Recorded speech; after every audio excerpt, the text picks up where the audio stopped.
Dans le respect, la révérence, je vous demande que chacun murmure dans son intérieur. Vous pouvez parler au-dedans de vous-même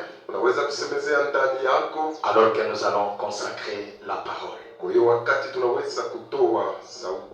Précieux et Dieu de grâce, toi, le Dieu 3 fois saint, tu es bon et tu es merveilleux.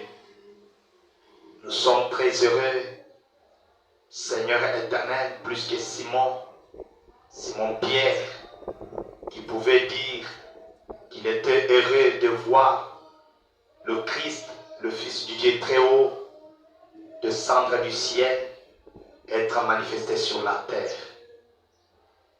Et nous sommes heureux ce matin plus que lui, puisque Père, Dieu, lui, il t'a vu dans ta chair, mais nous avons cru sans avoir vu. Et nous croyons que Père éternel Dieu, tu honoreras la confession de tout un chacun. Alors que nous avons quitté Père et nous sommes venus Jésus-Christ, laisse-nous entendre ta voix. Parle-nous, Seigneur éternel, et nous te demandons, Jésus-Christ, alors que c'est le moment le plus solennel dans la vie d'un chrétien, d'écouter la parole du Créateur. Amen. Seigneur, nous sommes trop petits, car je me représente que les enfants d'Israël n'étaient pas en mesure d'entendre les coups de tonnerre à la montagne de Sinaï. Ils ont dit, Moïse, écoute l'Éternel te parler, et toi tu viendras nous les transmettre. Si tu admets quelqu'un dans ta présence ce matin pour écouter le tonnerre de la parole, Seigneur, c'est une grâce sublime. Seigneur éternel Dieu, laisse que par ta miséricorde et que par ton amour, Seigneur, que nous puissions nous tenir, oh Dieu, ferme dans ta présence, que nous ne puissions jamais laisser aucun esprit qui n'est pas, Seigneur, ton esprit, nous distraire. Ta parole est la vérité. Laisse que cette vérité nous éclaire. Car tu as dit, vous connaîtrez la vérité et la vérité vous affranchira. Amen. Laisse que cette vérité qui est la lumière nous éclaire et que nous puissions marcher tout en regardant, Seigneur, à l'invisible. Nous comptons, Seigneur, oh Dieu de même, Père éternel, comptons sur ta parole. Oui, Père éternel, qui est, Seigneur, oh Dieu de même, une autorité infaillible. Laisse que, Seigneur, tu circoncises nos lèvres, nos cœurs, nos oreilles, chaque particule de notre être, et que, Seigneur Jésus, nous puissions saisir véritablement le sens profond de la parole ce matin. Bénis chaque homme, bénis chaque femme. Oui, Seigneur éternel, ôte tout esprit de somnolence, de distraction, de négligence, d'incrédulité. Oui, Père, fais que, Seigneur, ce matin, nous puissions véritablement être soumis totalement à toi. Que rien de nous ne fonctionne. Je m'abandonne à toi. Bénis cette parole. Bénis ton Église, Père. Bénis ton peuple. Bénis nos voisins. Et chacun qui écoutera cette parole, ô Dieu, aussi loin qu'il se retrouvera, que tu le bénisses pour la gloire de ton nom, dans le nom de Jésus-Christ, notre Dieu. Amen. Amen. Que Dieu vous bénisse. Mungu awabariki.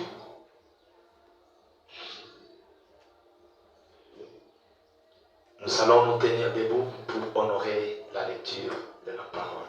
Tutakwenda kusimama juu sababu ya kuheshimia kusoma kwa sauti.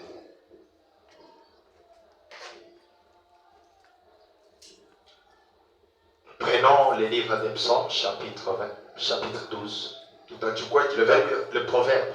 Tutachukua kitabu ya Mezali sura la 12. Lisons Proverbes chapitre 12, Tunasoma Mezali sura la 12 au verset 4. na kumstari wa 4.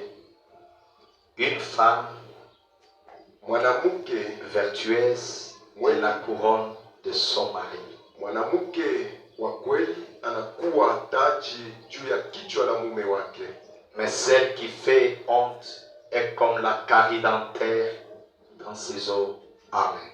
Na anayefanya aya eko kama malaria jino katika mifupa ya mume. Amina. Est-ce que vous êtes là? Amen. Est-ce que vous me suivez? Unanifata? Est-ce que l'église est avec moi ce matin? Kanisa mko pamoja nami? Ah, ok. Que le Seigneur Dieu vous comble. Bwana Mungu awajaze na baraka. Je salue chacun de vous, chaque présence, chaque invité. Je vous salue Nasalimia dans le nom du Seigneur Jésus-Christ. mmoja na mmoja wenu, waalikwa wote na kila ukuwapo wote. C'est une fierté pour moi de vous voir dans la maison du Seigneur. Tuna furaha ya kuwaona katika nyumba la Bwana. Ça fait la joie, Inafanya furaha, comme David le disait, quand on dit allons dans la maison du Seigneur. sawa vile Daudi alikuwa anasema ya kwamba na kuwa katika furaha wakati wananyambia twende katika nyumba la Bwana. Et ce n'est pas de notre propre gré que nous sommes levés. Na si kwa nguvu yetu tuliweza kuamka. Il y a une intelligence sacrée et suprême qui nous a réveillés. Lakini kuna akili kubwa na ya laumu ambao iliweza kutuamsha. L'être infini. Huyu mtu asiyokuwa na mipaka. À lui seul soit la gloire. Na kwake peke kuwe utukufu. À lui seul soit la gloire. Kwake peke kuwe utukufu. Et nous disons que Dieu soit loué à jamais. Na tunasema Mungu abarikiwe milele. Pour des grands témoignages que nous venons d'entendre au milieu de nous. Sababu ya ushuhuda kubwa tunatoka kupokea katikati yetu asubuhi. En tout cas, c'est Dieu qui a guéri la maman par une grave maladie. Kweli ni Mungu aliyemponya mama kupitia jambo kubwa. Dieu peut prendre la forme d'un frère. Mungu anaweza kuchukua umbo la Peut prendre la forme de votre pasteur. anaweza kuchukua umbo la pastori Si vous lui wenu. faites confiance, Kama mnamtumainia, Dieu peut l'utiliser même dans un rêve. Mungu anaweza kumtumia hata katika ndoto. Il peut l'utiliser à votre faveur. Anaweza kumtumikisha kupitia faida yako. Et Dieu, Na Mungu il entend le cri dans chaque prière. anakuwa anasikia lalamiko lote katika malombi. Ne pensez pas que Dieu n'écoute pas. Usiwazia kwamba Mungu asisikie. Dieu écoute la prière. Mungu anasikiliza maombi. Peu importe qui fait la prière, Ijapokuwa yeyote anayefanya ce qui est important, c'est qu'elle soit accompagnée de foi. kile kinakuwa kia bei ni ya kwamba maombi hiyo shinikize na Peu imani. importe votre condition, Ijapokuwa hali ambao unaweza votre kujifunza statut, kile unakuwa votre titre, cheo yako, mais Dieu, lui, lakini ye Mungu il ne regarde pas que vous êtes Sarah ou Agar, angalie kama weye uko Sara wala Gari, mais lui, il regarde la foi derrière votre prière. lakini yeye anaangalia imani inakuwa nyuma ya maombi yako. Alors, nous étions en train de parler sur la responsabilité sacrée de vertu d'une femme. Na tulikuwa katikati ya kusemezea sababu ya madaraka ya nguvu ya wanamke. Et nous avons dit qu'il y en a 3. Na tulisema ya kwamba haya madaraka inakuwa 3. Il y a la féminité sacrée. Kunakuwa wanamke takatifu. Il y a la maternité sacrée. Kunakuwa uzazi takatifu. Il y a la virginité sacrée. Na ubikira takatifu. Et nous avons vu que les 3, Dieu ne l'a pas donné à aucune autre créature sur la terre, si ce n'est qu'à une femme. Na tuliona ya kwamba haya madaraka Mungu hakuyapatia lolote katika dunia isiyokuwa tu mwanamke. Et nous nous avons vu que c'est une lourde responsabilité. Na tuliona ya kwamba inakuwa mamlaka ya kuzito kabisa À laquelle la femme doit veiller.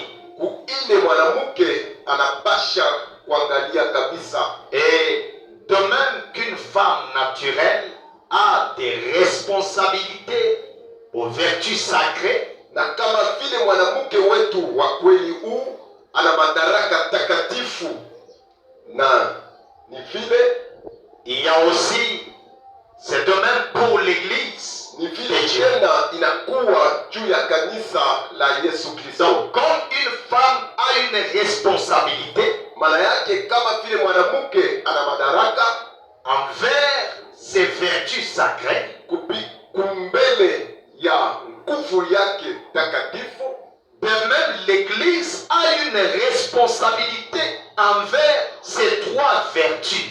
Namna moja kanisa ina madaraka na nguvu kuiyo Mungu aliyompa.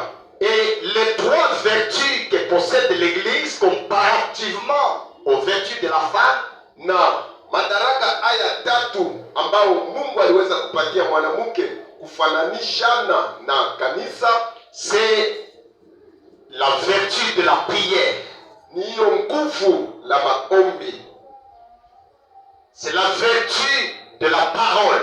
Ni nguvu la sauti. Comme nous savons bien que la prière est une arme. Sawa vile tunajua mzuri ya kwamba maombi inakuwa silaha.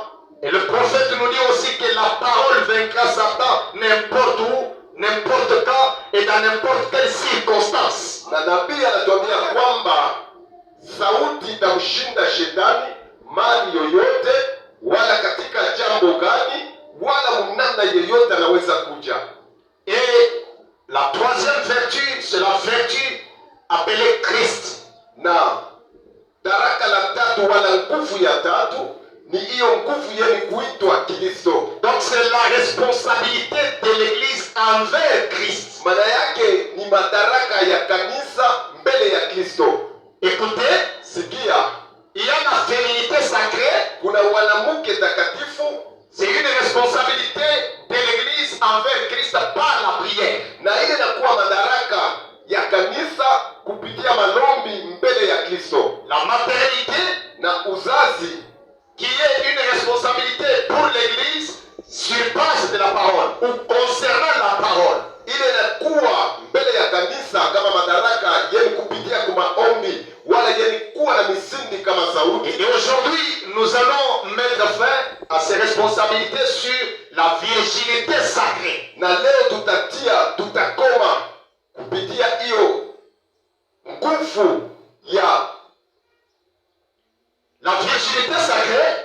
Na ubikira takatifu, c'est une responsabilité, c'est un caractère, c'est une vertu à une femme naturelle. Inakuwa madaraka, inakuwa buzito yeni kuonyesha mwanamke kupitia tabia yake. Mais pour l'église du Dieu vivant, lakini sababu ya kanisa ya Mungu mwenye, l'église a la responsabilité envers Christ. Kanisa inakuwa na madaraka mbele ya Kristo. Amen, amen. Amen. Et je voudrais dire, na nilipenda kusema que un homme, ya kwamba mume en général, katika wingi, donc quelqu'un en général, maana yake mtu kama mtu ce yote, n'est pas simplement les hommes, non, haina mpaka mwanaume et même les femmes. wala mwanamke. Donc si quelqu'un n'a pas un caractère, kama mtu ana na tabia, il peut ressembler à tout sauf à ce qu'il doit être. Anaweza kufanana na kitu kyokyote ila tu kukosa kuwa kila anaweza kuya. Donc quand on n'a pas un caractère, basi kama tuna na mfano, autrement dit, on n'a pas une personnalité. maana yake huyu mtu ana na hali ya umuntu. Et si on parle d'une femme, na wakati tunasemezea juu ya mwanamke, nous avons vu que la femme ce n'est pas la forme. na tulisema kwamba mwanamke si umbo yake. Béni soit le nom du Seigneur, puisque à l'ouverture des sceaux, il y a une véritable signification de ce que c'est une femme. Ibarikiwe jina la Bwana, sababu kufunguliwa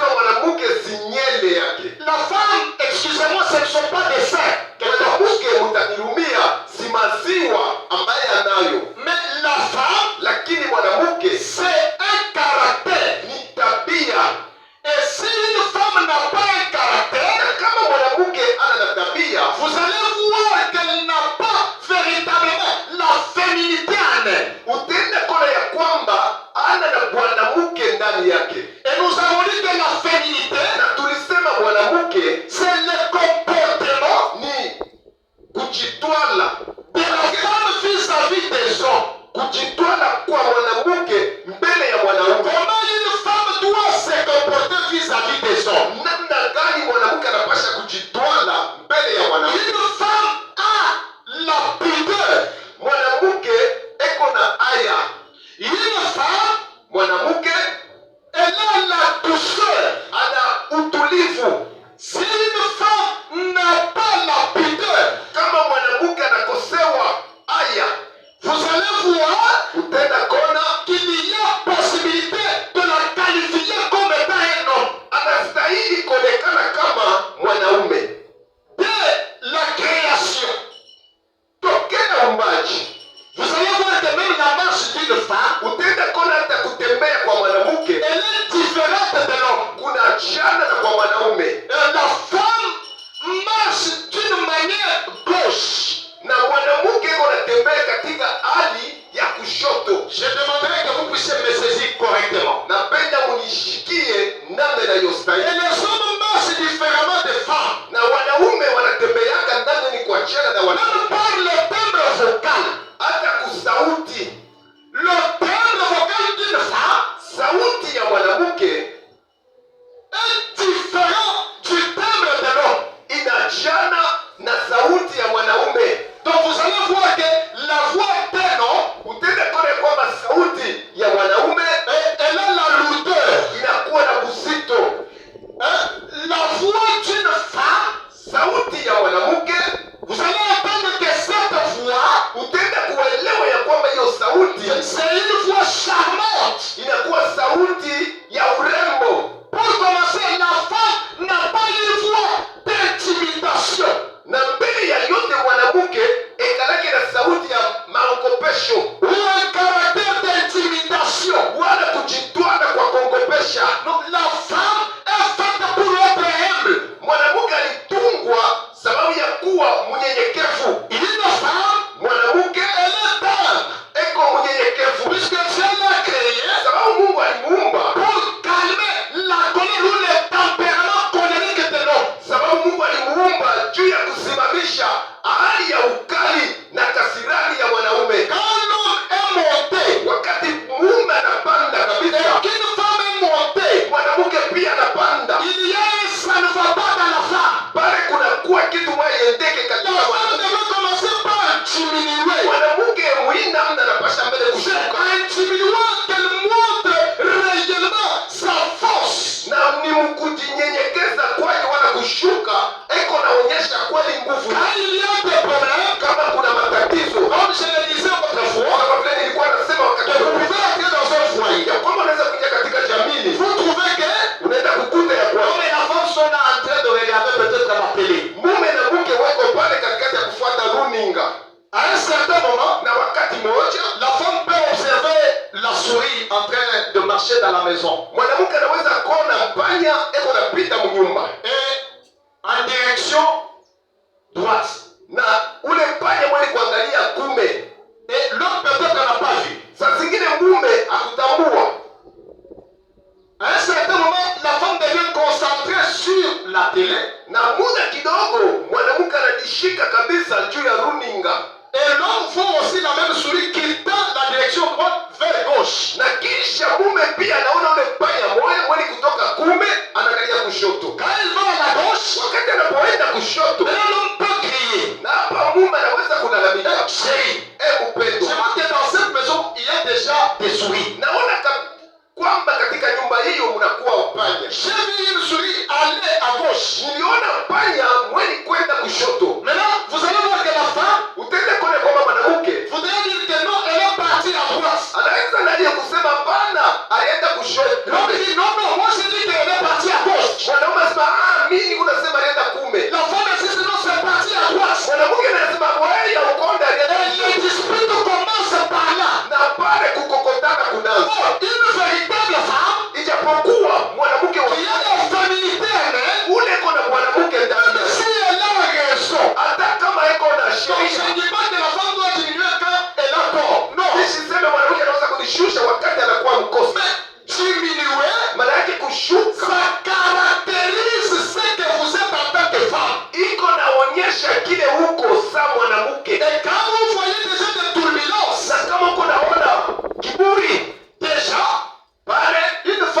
continuera pas. Mwanamke hawezi kuendelea. Non, moi j'ai dit c'est parti à droite. Mimi niko nasema anaenda kushukuru. L'homme aussi qui insiste que c'est parti à gauche. Mwanamke naye anakaa sasa anaenda kushoto. Peut-être que dans l'esprit de l'homme, Sasa zingine katika akili ya il a bien de raisonner que non, si j'accepte sa position, eko nasema kwamba kama je vais pouvoir être en train de vouloir me dominer. huyu mwanamke eko na akili. Alors je vais continuer à dire que non, c'est parti à gauche. Napasha nimuonesha kwamba ule mpanya anaenda kume. Et la femme dira, Na mwanamke anaweza kusema moi on ne m'intimide pas. mimi hapa nitetemesha. Moi de mes propres yeux, j'ai dit que c'est parti à droite. Sina macho yangu miliona alienda kume. Hein? Toi, tu me vois, moi je ne suis pas quand même folle. Wewe unaniona je? Mimi sina mashimu. Plus elle parle, Zaidi eko nasema plus il y a des termes que l'emploi qui font fâcher. na unakuwa vitu vile iko na masemo iko na tosha, iko na shirikisha. Ça ne sera plus le problème de la souris. Habitakuwa tena jambo la panya, Mais l'homme va évoquer d'autres problèmes qu'il avait fait taire dans la maison. na mwanaume tena sasa kunamuka na kunamusha mambo yote ile ilipitikana mundoa ili kuna mshusha. Tu sais que hier je suis sorti avec une chemise, c'est ça. Unajua sema jana mbele nilitoka na shemizi ya Le problème commence autour d'une histoire inutile à cause des manques d'abstinence et de tempérament. mambo ilianzia mpaka kitu ka ovyo kupitia tu kukosa kujishika batu bitu twa ovyo. La femme a été créée pour avoir un tempérament de douceur. Mwanamke aliumba sababu ya kuwa na hali ya utulivu. C'est ce qui la caractérise. Ni ile kunamwonyesha mwanamke. Véritablement, Dieu a instauré l'église Na kweli Mungu alijenga pour kanisa que l'église ait la soif de la prière. sababu kanisa iwe na kiu ya maombi. La prière, Maombi c'est une communion entre les âmes sœurs.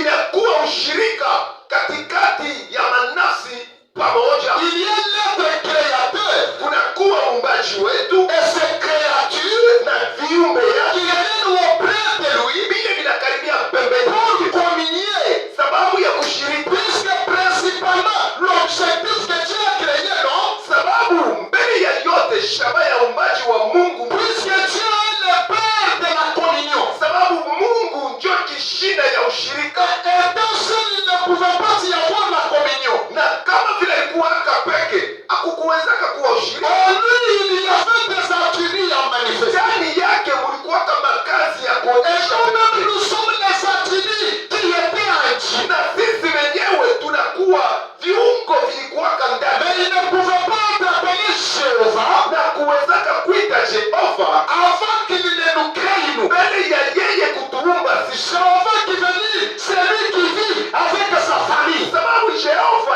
iko nasema ni yule kona ishi na Même jamii. les célibataires au milieu de nous ce matin, Hata waseja katikati ya ils sont hiyo potentiellement pères, banakuwa mnamna ile eko bababa, mais ils n'ont pas des enfants. lakini hata vile bana watoto La procédure de manifester les enfants en eux, na jambo ya kuonesha meupe bale c'est au travers d'un mariage, biko natokea kupitia au ndoa, travers d'une femme. kupitia kile Alors mwanaume, l'homme manifestera ses semences. sio pale mwanaume ataonesha mbeko yake. Et Dieu, Na Mungu il y avait en lui les attributs que nous sommes. alikuyaka ndani yake na viungo, Il ili cherchait une communion. alikuwa anatafuta ushirika, Mais la communion, na basi ushirika ça devait être entre lui et nous. ilipashaka kuwa katikati Il yake na devait nous créer. alipashaka mbele Et kutuumba, quand il nous crée, na wakati anatuumba cette fois-ci, il devient celui qui vit avec sa famille. pale anakuwa sasa ule mwali kuishi na Et jamaa c'est zake. par la prière Na ni kupitia sasa que nous venons auprès du Créateur pour lui parler. tuko na kuja mbele ya muumbaji sababu ya Pour exprimer les sentiments de notre cœur. sababu ya kumwonyesha mania ya roho yetu. Et quand on ne parle pas à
Amen. Alléluia. La femme, mwanamke, a une place importante dans le foyer. Anakuwa nafasi ya bei kabisa katika ndoa. Écoutez la prière qui est maombi. Change même la pensée de Dieu. Inabadilisha hata mawazo ya la prière change les circonstances. Maombi inabadilisha hali. Écoutez, sikia, la prière, maombi peut amener quelque chose là où il n'y en a pas. Inaweza kuleta kitu chez toi et Dieu qui est illimité. Na nini Mungu la Dieu? Dieu qui a pour nous, je dois protéger. Nous le devons kutisha. C'est que le Dieu qui va prier, il est plus que capable. Il va changer la situation. Il est dans la défaveur. Ça devient une opportunité. Laissez-moi vous dire, c'est ma terre, ton problème. J'ai trouvé une solution. Enterrez tes questions. C'est ma terre. Amenez vos questions ici. Je n'entends pas un Dieu pour nous donner des réponses. Un Dieu qui peut être surpris par des événements. Non, notre Dieu, il a la solution. Il est plus que capable. Notre Dieu, pendant que je parle de lui, il est en train de se mouvoir dans cette territoire. C'est ma terre. Retenez ceci. C'est ma terre. Il va changer ta situation. Écoutez, un jour, alors qu'elle met à broye, était gravement malade. Alors elle a prié. Elle a prié. Elle a prié. Arrivé à l'église, kufika kukanisa, Mungu Jésus William Branham akamshika William Branham. Frère Branham déclare, ndugu Branham akatangaza, qu'elle met à broye, tu as pleuré de tes amis. Uliolia kabisa, le Seigneur vient de me révéler, malaika wa Bwana maintenant, na sasa oublie tes amis. C'est la prière est plus que capable. C'est une vertu. Véritable église. Si vous êtes une véritable église, même si on vous parle que quelqu'un a l'article de la mort, ne tremblez pas. Vous savez, Dieu vous a placé ici, il vous a donné un pouvoir. C'est le pouvoir de l'infaillibilité. Vous allez ainsi dire le Seigneur. Écoutez, la prière est une bombe à retardement.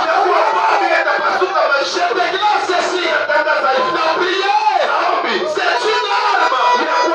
Écoutez, qui fait de vous une arme invincible. Peu importe les déclarations de famille. Si vous pouvez vous agenouiller. Écoutez, quand on peut déclarer, il n'y aura pas ceci. Il n'y aura pas cela. Un véritable croyant, il peut se retirer en brousse. Il peut venir ici à l'église avec sa Bible. Il dit, Seigneur, les hommes ont dit ceci. Les médecins ont dit ceci. Les financiers ont dit ceci. Maintenant, je viens à toi pour que toi tu donnes maintenant la dernière position. De ma situation. Tu peux lui poser la question. Seigneur, est-ce véritablement ta volonté que je souffre? Est-ce véritablement ta volonté que je sois pauvre? Est-ce ta volonté que je sois un pécheur? Est-ce que c'est ta volonté que je sois perdu? Dans la prière, Dieu te répondra. Et je vous dis, maintenant nous apprend que la meilleure décision, c'est prendre dans la prière. Quand la femme vous a fait du mal, quand l'église vous a déçu, le pasteur vous a déçu, ils sont des hommes, ils sont faillibles, mais il y a une véritable foi. C'est la foi de la prière. Venez dans la prière. Parlez-lui.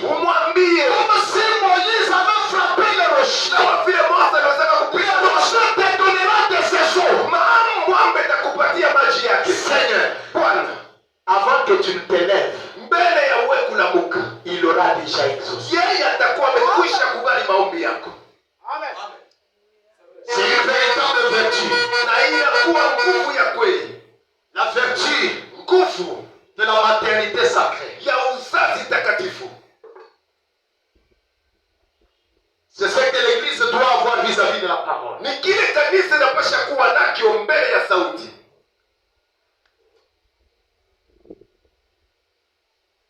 La parole, Sauti ce n'est pas la lettre. haina hiyo maandiko, Mais la parole dont nous parlons, lakini neno ambao tuko nasemezea c'est celle dont la Bible dit. ni kile ambacho Biblia inasema. Au commencement était la parole. Kumwanzo kulikuwa neno. Là, au commencement, il n'y avait pas une écriture. Kule kumwanzo hakukuwaka maandiko. L'écriture, c'est la civilisation. Maandiko ni uyuaji, Mais la parole du commencement, lakini neno ya mwanzo c'est le logos. ilikuwa ile logos. C'est l'être entier de Dieu. Ni umungu uzima, C'est le créateur. ni umumbaji. Amen, amen. Amen. C'est l'homme qui a été entraîné pour créer. Ni Mungu ule alikuwaka wa kwanza sababu ya kuumba. Je veux dire, Napenda kusema l'éternel wa milele, qui est le Saint-Esprit, ule anakuwa roho kubwa, il est invisible, asionekani, sans forme. bila umbo, Mais il ne pouvait pas créer puisqu'il remplissait tout l'espace. na basi hakuwezaka kuumba sababu aliyalaka kiwanza wala mazingira yote, Mais il a fallu qu'il se comprenne. lakini lipashaka atishike fazi moja. Et là, il a dit Na pale alisema que la lumière soit. mwanga uwe, La lumière qui fut, na mwanga ulikuwa, ce n'est pas le soleil. haikuwaka jua, Puisque dans Genèse, sababu katika je mwanzo crois bien au chapitre 2, Nuhu sura ya pili, après avoir dit que la lumière soit, kisha ye kusema mwanga au uwe, chapitre 2, la parole dit na nukta la pili Mungu anasema qu'il y ait des luminaires kuwe mianga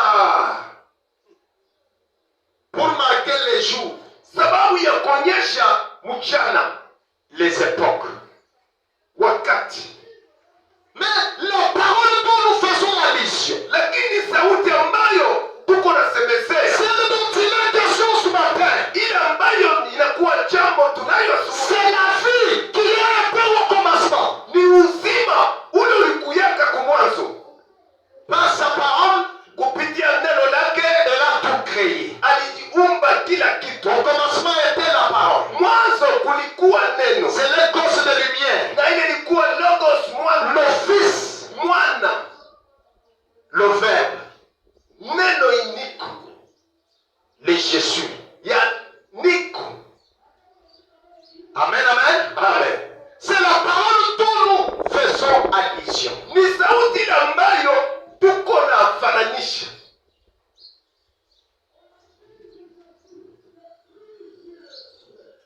La troisième vertu, Nguvu la tatu, pour ne pas perdre le temps, sababu tusiponde wakati, c'est de la virginité sacrée. inakuwa ubikira takatifu. C'est cela la chose ce matin. Na ni ile kitu ambacho tunacho juu ya asubuhi hiyo. La virginité sacrée, Ubikira takatifu c'est une vertu d'une femme naturelle.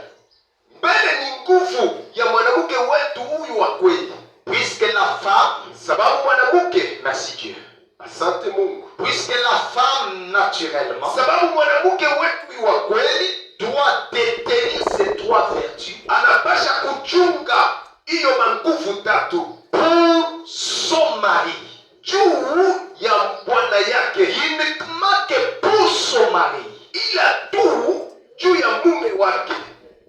Est-ce que je me fais entendre? Unanifuata mzuri? La femme doit garder sa féminité sacrée, la maternité sacrée et la virginité sacrée. Mwanamke anapasha kuchunga wanamke takatifu, anapasha kuchunga ubikira takatifu, anapasha kuchunga tena uzazi takatifu, Elle doit garder ceci anapasha kuchunga hiyo, puisque son mari dans le naturel sababu mume wake mkimuntu doit saigner pour elle.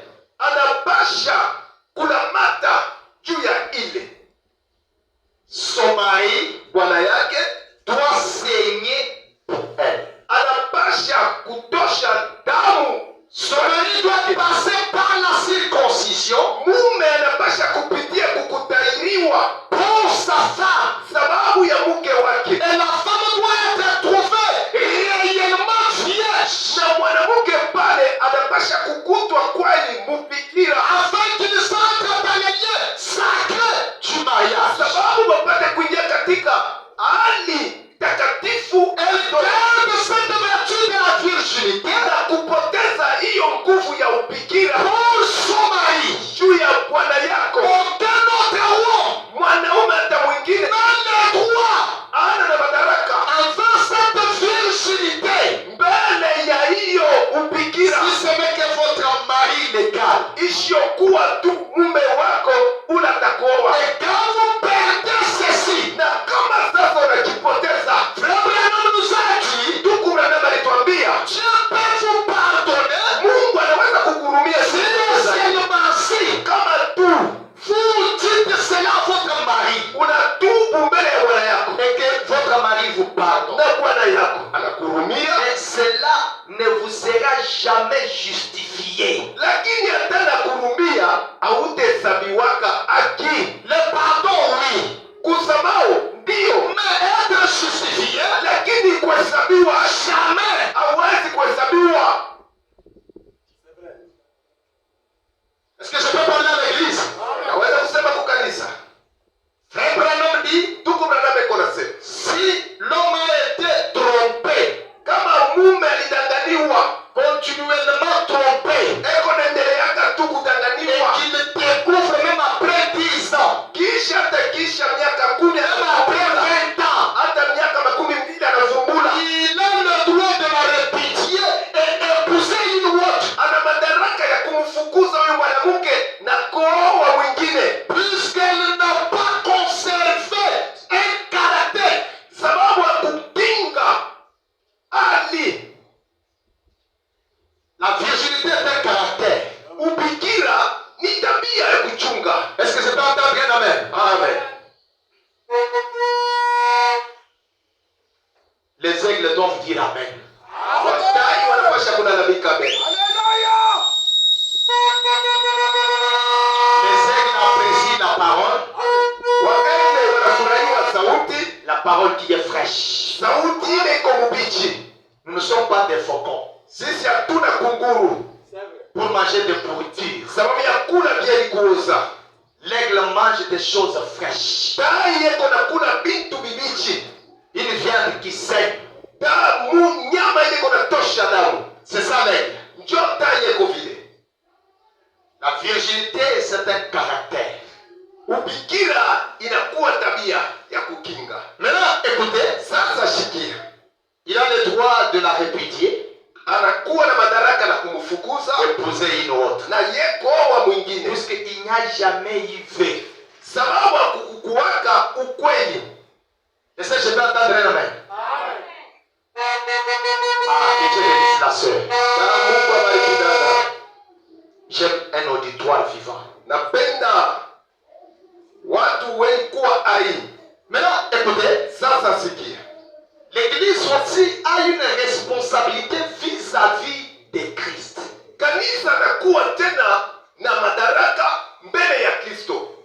Frère Branham dit, dans l'union invisible de l'épouse de Christ, Ndugu Branham iko nasema katika ushirika usioonekana wa Yesu au point Kristo, 82, kumstari wa 18, quelle responsabilité sacrée, asema madaraka gani takatifu, quelle responsabilité pour une femme. madaraka gani juu ya mwanamke. Maintenant, Sasa voyez pourquoi elle est un type de l'Église. muone juu ya nini hiki kinakuwa picha ya kanisa. Celle-ci a la même responsabilité qu'une femme à l'égard de sa maternité, Hii inakuwa na madaraka moja sa mwanamke mbele ya uzazi, de sa vertu, de son mari. ya nguvu ya mume wake. L'Église a une responsabilité sacrée envers la prière, Kanisa inakuwa na madaraka takatifu mbele ya maombi, la parole sauti et Christ. na Kristo.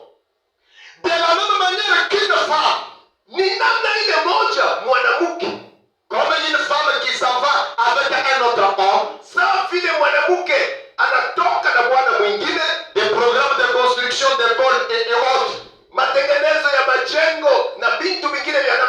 Je n'ai rien contre cela. Mie sina sababu na hii vitu. C'est très bien. Biko vizuri. Cela a son utilité. Na vile vina lazima yayo. Mais ils ne sont pas. Lakini habina.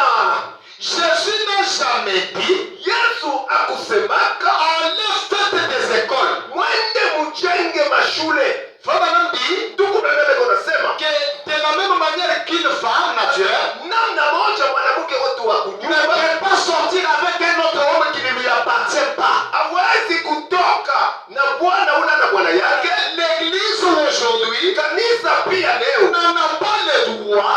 ana na uwezo, Elle n'a pas reçu la commission de construire des écoles. haikupokea madaraka ya kujenga Tout mashule. cela c'est bien. Kujenga ni vizuri, Mais si l'église reste à faire ceci, lakini kama kanisa inasimamia mkufanya hiyo sans faire l'utilité, bila kufanya kia lazima, c'est comme une femme qui a commis adultère. iko pamoja na mwanamke ule alisharatika. Quand Jésus n'a jamais dit, Sababu Yesu akusema construisez des écoles. mjenge mashule, Mais Jésus a dit, lakini Yesu alisema prêchez la parole. mhubiri sauti. C'est ce qu'on néglige. Kile manabeula Nous négligeons de prêcher la parole juu ya jambo la kuhubiri et sauti, nous disons aux gens d'adhérer à l'église. na tunaambia watu muje kukanisa. Ce qui nous impressionne plus, Kile kinatushangisha c'est kabisa d'avoir plus de membres. ya kuwa tu na watu Mais wengi, prêcher la parole, lakini kuhubiri ce sauti n'est pas lire une écriture. hatukusoma sauti hata moja. Prêcher la parole, Kuhubiri sauti c'est apporter l'évangile ni kuleta evangelie accompagné par la puissance de la démonstration du signe de la présence de Dieu. ni kuleta evangelie yenye kushindikiza na uwezo ya uponyaji na malama juu ya kuokoa manafsi, Pour prouver que Christ est au milieu de vous. sababu ya kuonesha wazi asema Kristo Il doit y avoir la puissance qui l'accompagne. Il doit y avoir la puissance qui accompagne kunapasha kuwa uwezo yani kushindikiza hiyo la parole. sauti, Sinon, ça sera une théologie. bure itakuwa tu ukindi, Et la théologie ne peut pas guérir. na kindi haiwezi kuponya. La théologie, Kindi c'est une hybridation. inakuwa kuchanga. Regardez la poule originale. Kama tunaangalia mkuku huyu wetu wa kweli Regardez la poule hybride. na tuangalie huyu mkuku wa madawa, Vous allez voir utenda kona que même le goût est différent. hata onjo yayo inachana. Donc, la poule hybride Manake kuku wa dawa ne peut rien faire d'elle-même. hawezi kufanya kitu hata kimoja kwa nguvu yake pekee, À moins qu'on l'aide, isiyokuwa tu asaidiwe. elle ne dépend. Eko na ongozwa Même pour manger. atajua kule, Si elle essaie de manger comme la poule originale, kama napima kula saka kuku yetu elle kakisema va attraper une maladie. atagonjwa Elle va mourir. na atakufa. Mais l'église, Lakini kanisa de Dieu, kanisa ya Mungu n'a pas le droit de dépendre à quelqu'un. ana na madaraka ya kuongozwa na Une mtu. théologie faite de main d'homme. Kindi yeni kufanya na mikono ya watu. L'église Kanisa doit se baser sur la parole. inapasha kutia misingi juu ya sauti Compter sur Christ. na kutumainia Kristo. Amen, amen. Amen. Oh, béni soit le nom du Seigneur. Oh, jina la Bwana libarikiwe. Or, Ijapokuwa quand on parle d'une femme vierge, wakati tunasemezea juu ya mwanamke mweni kuwa bikira, vierge signifie ubikira ni kusema consacré. mweni kutolewa, Sacré, kitu takatifu, pur. safi. Est-ce que vous voyez? Munaona, Quand on dit une femme vierge, wakati banasema mwanamke bikira c'est consacré, ni keli kuwa c'est takatifu, sacré, ni takatifu, c'est sanctifié, ni keni kutakaswa, purifié.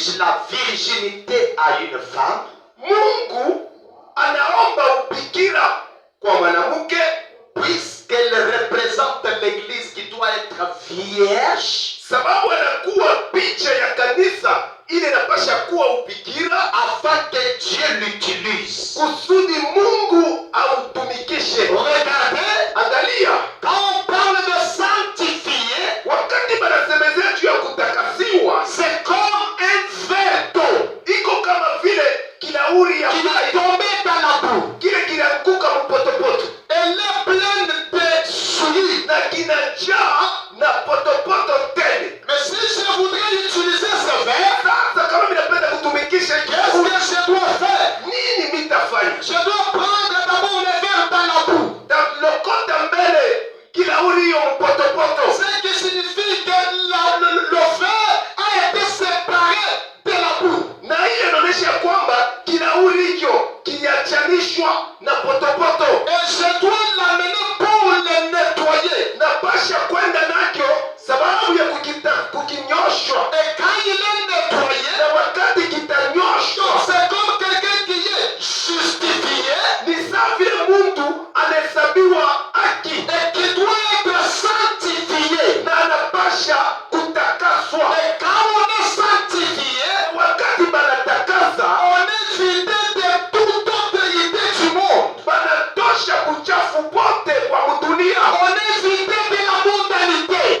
unatoshwa na kidunia, Donc on est propre unakuwa safi et on attend à être utilisé. na unachunga sasa kutumikishwa, Justifié, ni kuhesabiwa haki. ce qui veut dire on est séparé du monde. Ni kusema unachana sasa na dunia, Sanctifié, utakaso. ce qui veut dire on est nettoyé et mis à part pour le service. Kusema unatakasiwa na kuwekwa pembeni sababu ya Quand on est mis à part, na wakati tunaweka pembeni, alors on peut utiliser ce verre pour boire de l'eau. pale banaweza kutumia kilauri sababu ya kunuia maji. Et dans l'Ancien Testament, Hata katika Agano Kale jadis on voyait que les femmes vierges zamani balikuwa wanaona kwamba wabikira avaient leur temps d'aller puiser de l'eau.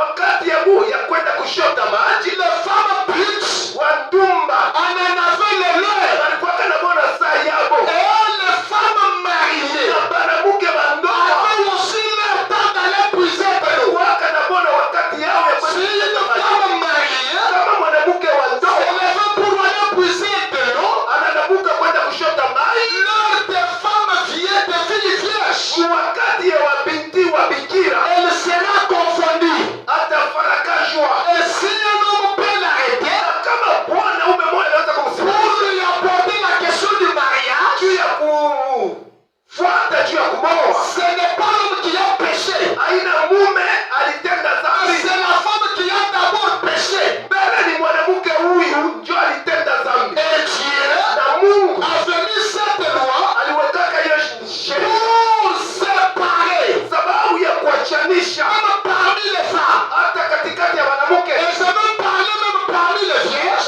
na tasemezea tena katikati ya mabikira, Il y a aussi une distinction. muko tena kachanisho.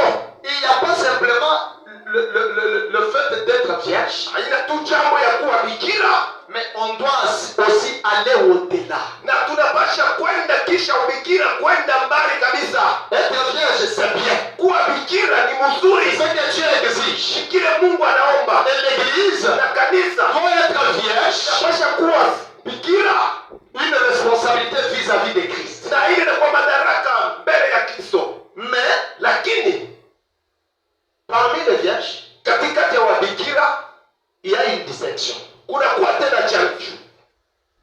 C'est laquelle? Achanisho hiyo ni gani? Parce que quand on est vierge, on s'attend à quelqu'un, n'est-ce pas?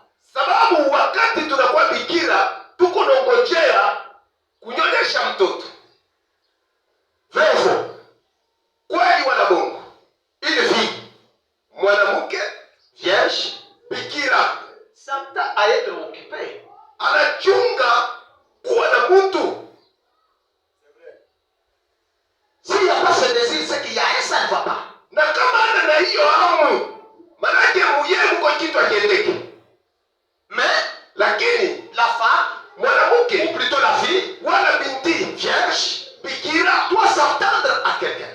inapasha kuwa iko na chunga mwanaume, doit s'attendre à être occupé. iko na chunga achukuliwe.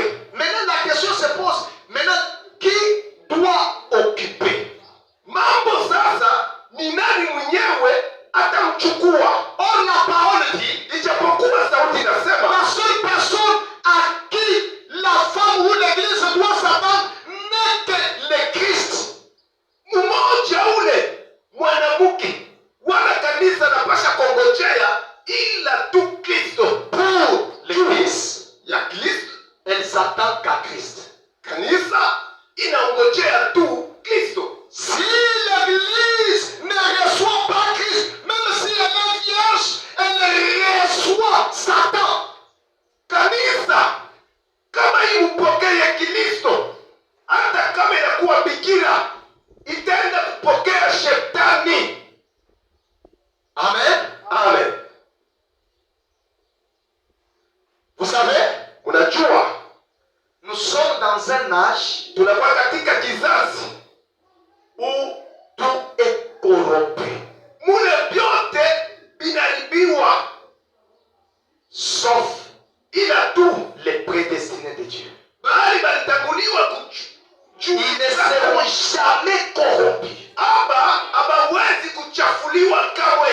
Il y a une puissance qui les contrôle, Kuna nguvu fulani wala uwezo qui les préserve du mal. inawakinga kwa mabaya. Ils ne peuvent pas tomber. Hawawezi kuanguka. Regardez que même dans Matthieu 24, Kuangalia hata katika Mathayo on montre encore les deux églises. banatuonyesha makanisa Et on nous dit que banatuambia kwamba il y aura les deux esprits au temps de la fin. kutakuwa hii maroho mbili kwa wakati wa mwisho, Et on nous prévient na banatukemesha anje que si c'était possible, même les élus seront séduits. asema kama vinawezi kuwezekana hata wachakuliwa banaweza kupevushwa, Et on nous prévient que les deux esprits seront si proches. na banatukemesha anje kwamba hii maroho mbili itafanana kabisa na kuwa Tellement proches. karibu Vous sana. regardez que les vierges, Unaangalia kwamba iko bikira, ce sera aussi les vierges. unaangalia tena wale ni Vous bikira, regardez Israël, unaangalia Israeli, il y a l'autel,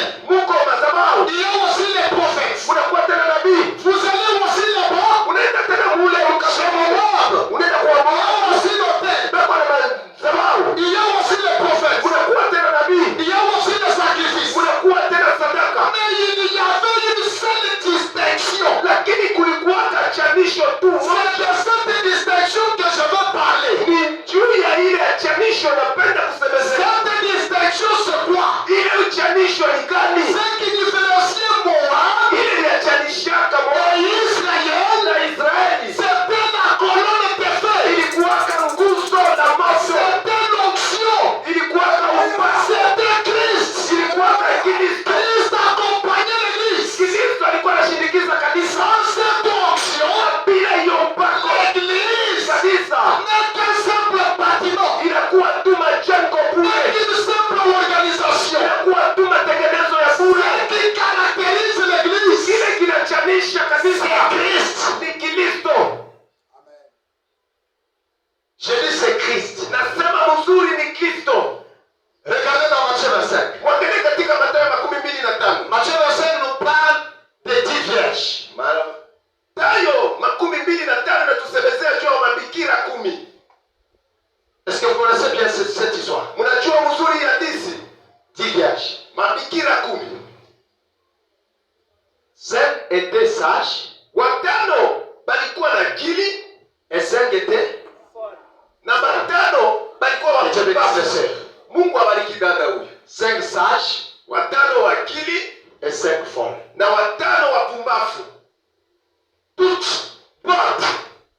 Abakuchukuaka mafuta Il n'y yao. avait pas pris d'huile. Abakuchukuaka mafuta. Mais les 5 sages, Lakini watano wa ils avaient de l'huile dans leur lampe. walikuwaka na mafuta katika taa. Abraham a dit, Na ndugu Branham la anasema, distinction entre les deux catégories, anasema chanisho katika hiyo hali il y a mbili toutes les deux vierges. ya kwamba haya wabikira mbili, Mais la distinction était que hata kama wote ni wabikira, les lakini 5 sages hao watano avaient de l'huile dans leur lampe. walikuwaka na mafuta katika taa. Abraham a dit, Na ndugu Branham l'huile anasema, représente le Saint-Esprit. mafuta ni alama ya Roho L'huile Mtakatifu. représente l'onction.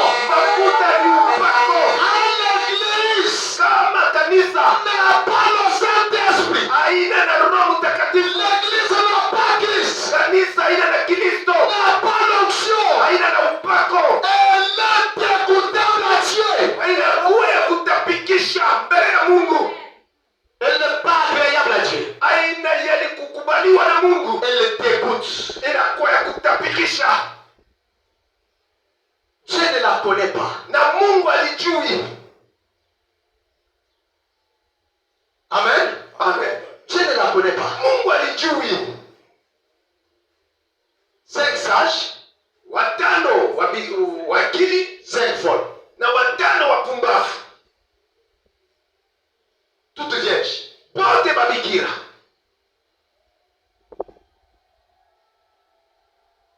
Celle-ci, elle est vierge. Huyu bikira, Mais son comportement ne montre même pas qu'elle est vierge. lakini kujitwala kwake hautaona tafsa huyu ni bikira. Elle est vierge. Eko bikira Mais quelle est son attente?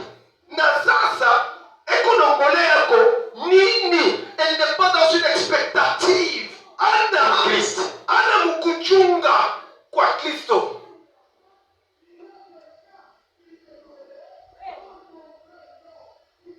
Toutes vierges. Wote babikira. Quand vous allez ce matin, toutes les églises sont en train de prêcher Christ, Christ, Christ.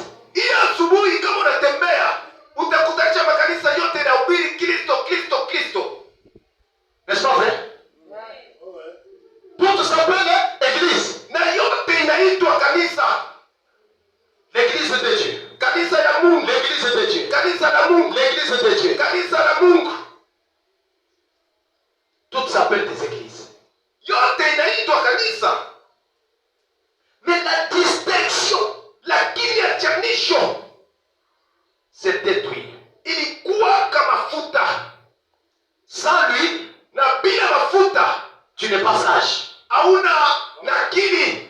Sans lui, Bila mafuta tu n'es pas dans une expectative. hauna mkuchunga. Sans lui, Bila mafuta tu ne peux pas démontrer un caractère à Christ. hauwezi kuonyesha mfano nzuri. Sans lui, Bila tu mafuta n'iras pas à la rencontre. hautendaka kukutana. Est-ce que je peux parler à l'église ce matin? Naweza kusema kukanisa, Béni soit le nom du Seigneur. barikiwa jina la Bwana. Que nous puissions connaître ce matin Na kwa hiyo tunaweza que l'huile kujua représente le Saint-Esprit. kwamba mafuta ni picha ya Roho Mtakatifu. L'onction. Upako, L'onction. upako. Je dis bien, hein? Nasema L'onction. vizuri, upako.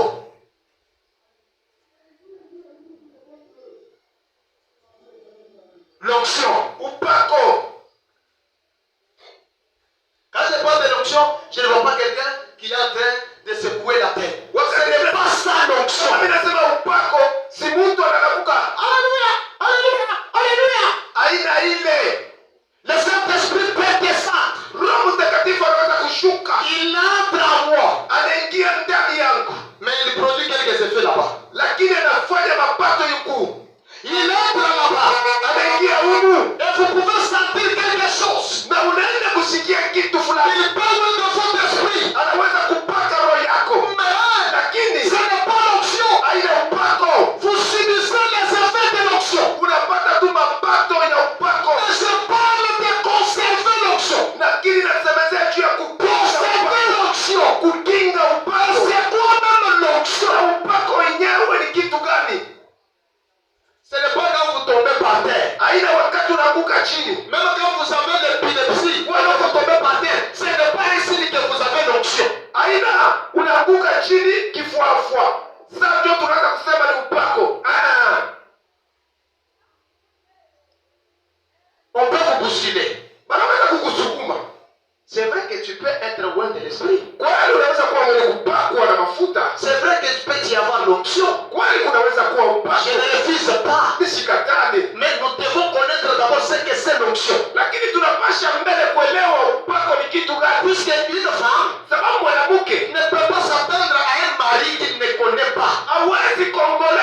mwanaume. Vous devez avoir les caractéristiques de l'homme que vous attendez. Unapasha kuwa na hali ya Bwana ule uko naongolea.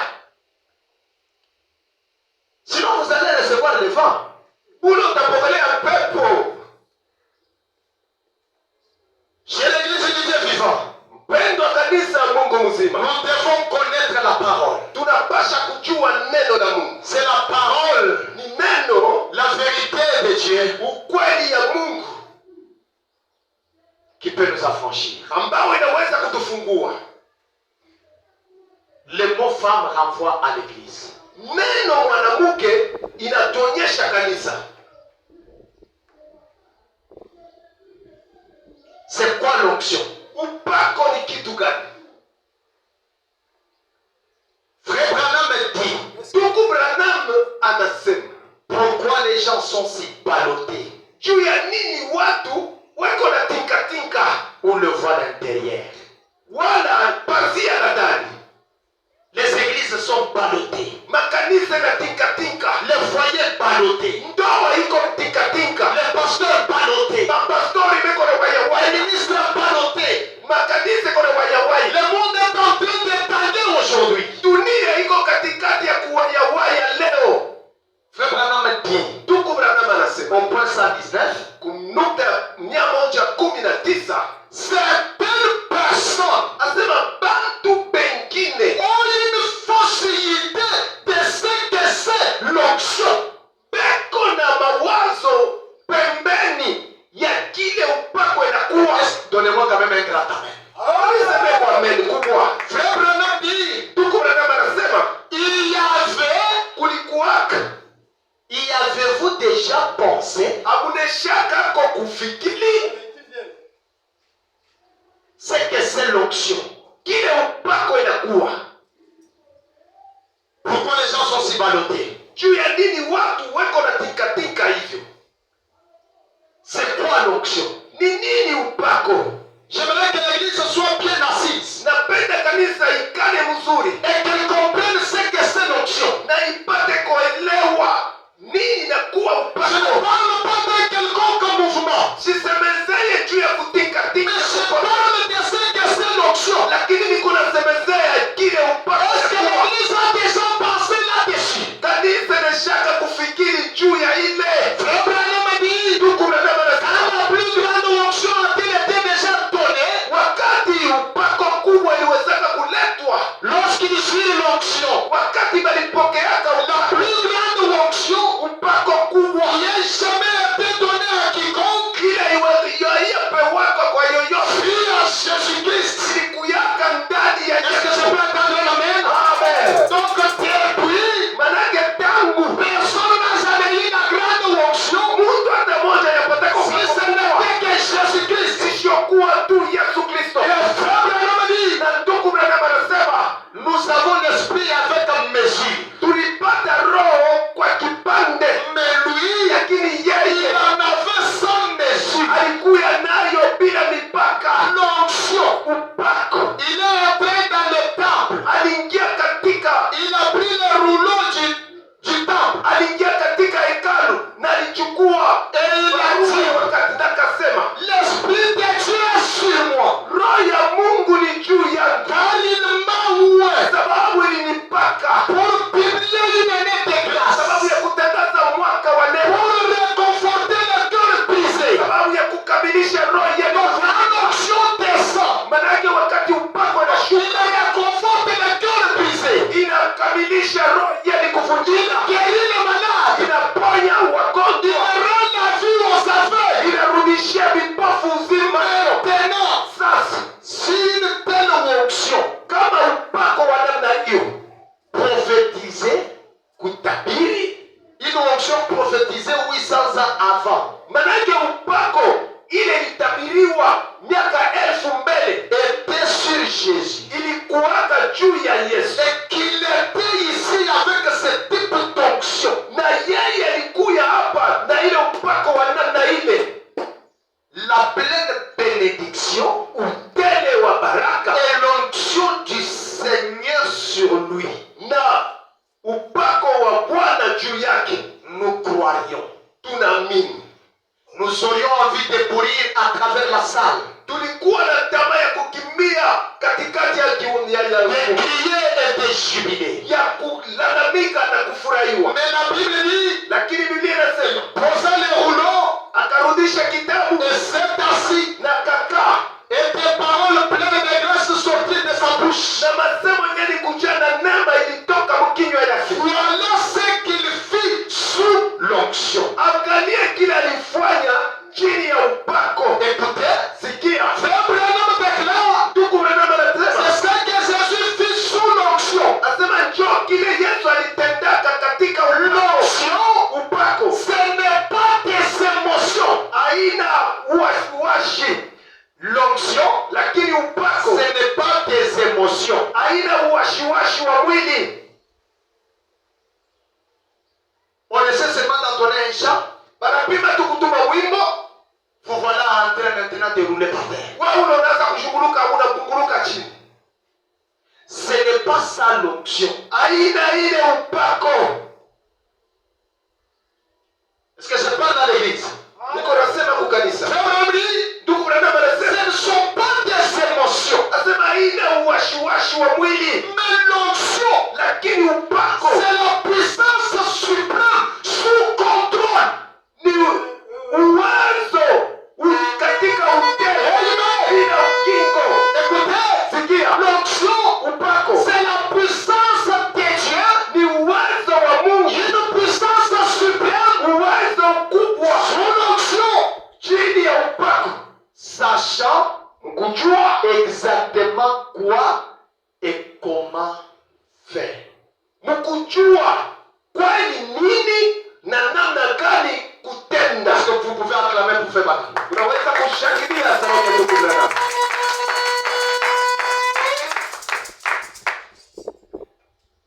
L'onction, Upako c'est ni la puissance uwezo suprême.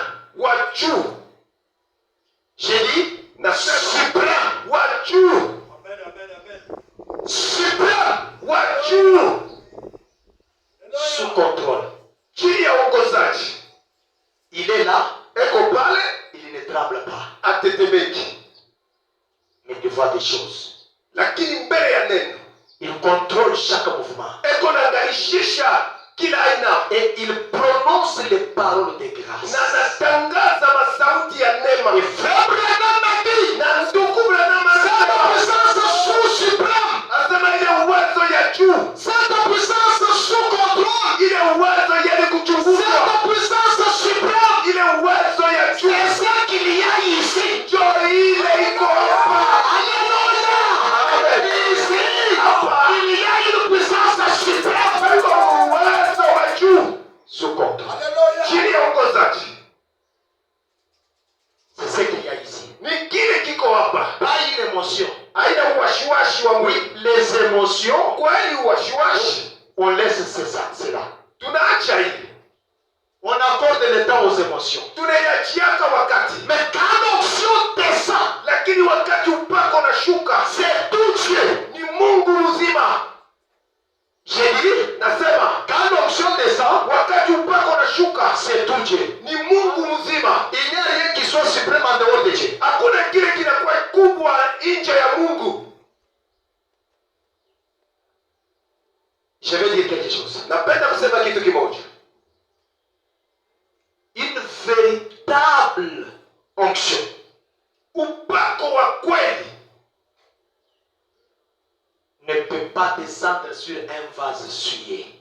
haiwezi kushuka juu ya chombo cheni kuchafuliwa. Une véritable onction Upako wa kweli ne peut pas haiwezi kamwe descendre sur un vase souillé, juu ya chombo cheni kuchafuliwa, à moins qu'elle soit une onction du diable. isiyokuwa kama ni upako wa shetani.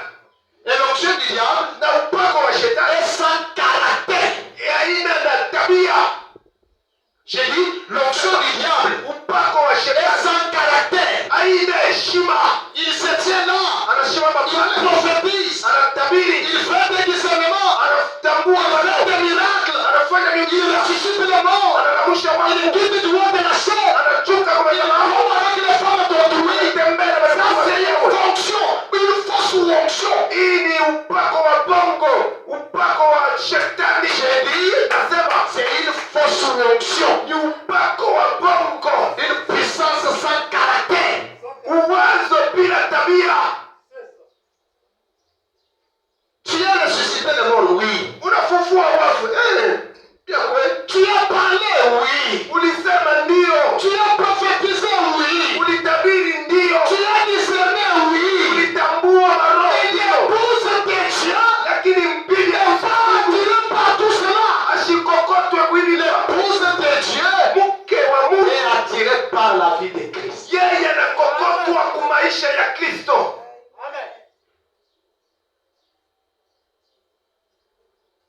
Toute l'église, Makanisa yote, toutes les femmes sont derrière le pasteur. banamuke bote nyuma ya pastori. Tu es là, tu prends le micro, Uko pale unachukua tu commences à chanter. unaanza kuimba. Quand tu chantes, les femmes tombent par terre. Wakati unaimba banamuke Les hommes tombent par terre. banaume banaanguka Ceux qui pleurent. bakuria banalia, Mais il y a moyen, lakini hata vile avec une onction fausse du na diable, mpako wa bongo wa shetani en train de coucher avec les filles d'autrui. mkulala na mabinti wenyewe. Ça, ce n'est pas une bonne onction. Hii haina upako wa kweli. Ça, c'est être un Elvis Presley. Na hiyo unakuwa Elvis Presley. Tu as besoin d'une église, Mungu ako lazima na kanisa un croyant, mwaminifu, ouais, mwenye upako, un pasteur, ouais, mpastori, une église, ouais, kanisa yenye une kupakaliwa, femme, ouais. mwanamke mwenye kupakaliwa, Pas des émotions. haina wasiwasi wa mwili. Amen. Amen. L'onction du diable est sans caractère. Upako wa shetani hauna na tabia. Vous trouvez quelqu'un? Utaona mtu Il a l'onction. na upako Il sort, anatoka, il va mener n'importe quel genre de vie. anaenda kuishi maisha ya namna yote, Il fait n'importe quel genre d'action. atafanya matendo ya namna yote. Il dit, Anasema ah, Dieu m'a toujours utilisé. mimi mwenye Mungu hata hivi ananitumikisha. Il suffit que j'arrive à l'église, Sasa kama tu mimi nafika tu on mkanisa, entend les chants, batume tu mwimbo, et je vais parler en langue. tasema munuka, Je vais prophétiser. tatabiri, Les morts vont ressusciter. pafu anafufuka. Dieu n'est pas un grand-père. Mungu ana nkambo. Dieu a besoin d'une vie pure. Mungu ana lazima ya maisha Est-ce que je peux entendre un amen? Amen. Dieu a besoin d'une vie pure. Mungu wako lazima na maisha safi. Vous montez du haut de la chair, Unapanda yule ya mazao, puisque tel a fait une prophétie, sababu fulani alitabiri, tel aussi a ressuscité un mort, mwingine na yeye kula alifufula ou un autre miracle, mwingine alifanya kama ni muujiza kani, et vous venez, na wewe unakuya vous voulez maintenant faire une concurrence. unapenda kufanya kupechana. L'onction de Dieu ne vit pas dans une concurrence. Upako wa Mungu hauna Ce ndani ya n'est pas de la compétition. haina kupechana. Consacrez-vous, Mujitolee, sanctifiez-vous mujitakase et attendez-vous à Christ. na mkolee Kristo Attendez-vous à Christ. na mumchunge Kristo. Est-ce que mes soeurs sont là? Watatu mko karibu, Est-ce que les frères sont là? wandugu mko karibu. Que Dieu vous bénisse. Mungu awabariki.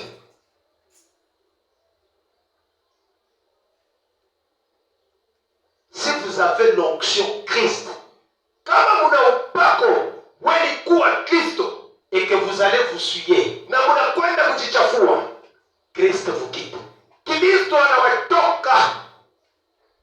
Je répète, Tasema tena, si vous avez un quelconque don, kama unaikanaka na chantres, pastori, prophètes et consorts. mchungaji, profeti na vingine. Et que Christ vous a toujours loin. Na Kristo anakalaka kuna wapaka.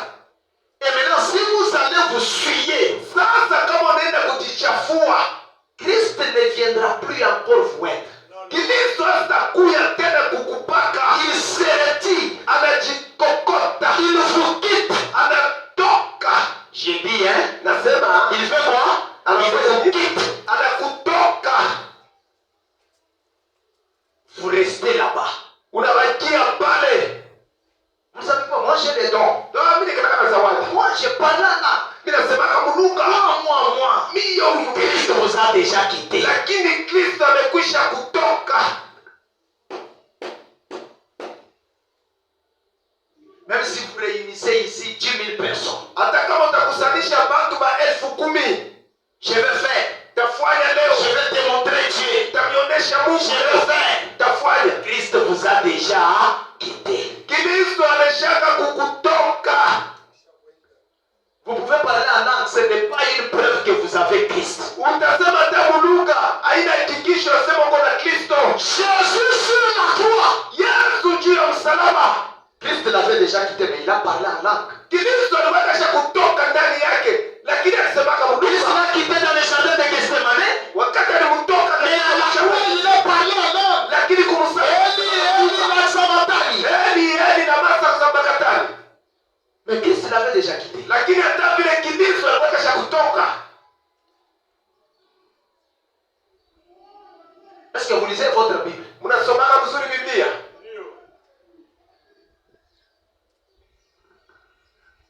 Il dit même, mon Dieu, pourquoi m'as-tu abandonné? Alisema hata, Baba, sababu gani uliniacha? Tu peux venir ici, prêcher, Unaweza kuja hapa unahubiri, bien habillé. mwili Ce kufanya n'est pas une preuve que tu es loin. haina hakikisho sema unapakaliwa. Tu peux parler un très bon français. Unaweza kusema Faransa mzuri. Quand je parle là, tu dis non, mais un mauvais français comme ça, est-ce que Dieu. Non, tu peux tout faire cela. Niko nasema Faransa mbaya hivi Mungu yuko naye. On n'apprend pas Dieu à l'école. Atufundake Mungu kushule. Tu peux réunir tous ces gens-là. Unaweza kukusanyisha pale watu wote.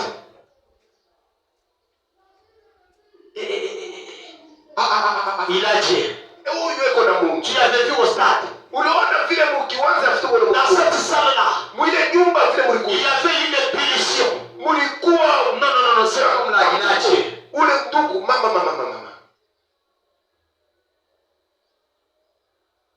Je vais vous dire une chose. Takwambia kitu kimoja. Quand Dieu vous donne les dons, Wakati Mungu anakupa zawadi, n'est-ce pas? sivyo? C'est lui qui descend pour rendre les dons afin que les dons opèrent. Ni yeye kona shuka sababu ya kupakana mafuta ile zawadi kusudi Si vous tombez dans la souillure, kama unaanguka katika uchafu, la souillure de péché, katika maisha ya Dieu dhambi, ne peut pas vous utiliser. Mungu hawezi kukutumikisha Jamais. kamwe, Il ne peut pas vous utiliser. hawezi kukutumikisha. Mais le don est là. Lakini zawadi yayo iko tu. Ah, il est tombé avec des femmes. Alilala na mwanamke, Et il a fait cela. alifanya hivi. Et c'est tout ce qu'on raconte là. Bila beko nasema vyote. Si réellement il est le roi de Dieu, Kama kweli uko mpakaliwa wa Mungu, l'onction est tout. ni upako tu litoka. Je ne dis pas qu'il est perdu. Nisisema una L'onction le quitte. ni upako tu unakuacha. Mais le don est là. Lakini zawadi hiyo iko pale. Puisque l'onction, Dieu, c'est l'élément sacré Ni kitu takatifu qui donne la vie. kile kiko naleta uzima. Maintenant, tu peux avoir le don là. Sasa unaweza kueleza Tu watu, montes du haut de la chaîne, unapanda mbele ya tu madhabahu, chantes, unaimba, tu prêches, tu unatubiri, fais tout cela. unafanya Mais vyote, cela ne transmet pas la vie. lakini abilete uzima, Puisque l'élément sacré vous a déjà quitté. sababu kile kinakuwa takatifu kimekwisha ondoka. Regardez Samson. Angalia Samson, Il avait un don. alikuwa kana zawadi, Mais quand il est tombé dans la souillure, lakini wakati anaanguka katika uchafu. Quand il a flirté avec le monde, Wakati alitoka na dunia, Samson, sa force était là. Samson nguvu yake ikuwaka mo. Mais écoutez, Lakini sikia, Samson, on lui a greffé les yeux. alimtobola macho. On lui a greffé les yeux. Alimtobola macho. Puisque, Sababu là on a dit, wakati Samson, Samson, les Philistins sont sur toi. Wafilistini wako juu Il yako. a essayé de bouger. Alipima Christ kuteleza. n'est pas descendu pour le moindre. Kristo asikushuka juu ya kumpaka. On l'a attrapé. Na balimubamba. Pourquoi? Juu ya nini? Il avait brisé son vœu. Alivunjaka manako yake. Il avait brisé son vœu. Alivunjaka manako yake. Il était tenu de conserver réellement le vœu, la chevelure. Aliombwaka kukinga kitu cha bei kile kilikuwaka nyele yake.